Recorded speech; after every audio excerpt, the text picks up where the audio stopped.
评论区现在都不流行带货了，对，现在都流行他妈贩卖引口，现在啊，拿我这当全程热恋呢？你嘚儿你就来呀！咱就说那18.8万那小姑娘，你能不能收敛收敛呢？比探探都多呀，我又划都划不没呀！哎，老爹的操！那男的也是，一点不自觉啊！万一呢？万一呢？万一呢？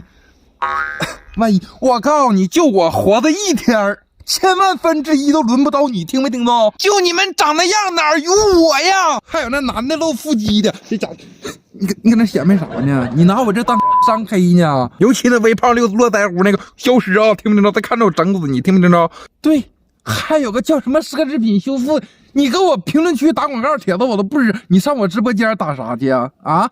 还有个卖大飞的罗威纳，哎呀，一个卖狗的跟一个奢侈品修复的，他俩唠上了，咱仨是一个体系吗？啊，就那卖狗那大飞，你真不会卖狗的，天子，那直播间来一个老妹儿，你跟你扯一个呀！我的妈，我感觉再跟你唠两句，你都要给人薅被窝子里去了。大飞小飞，你再给我俩整这出，操，我给你干到飞起来去，我让你真飞，你信不信你啊？我这是三农领域。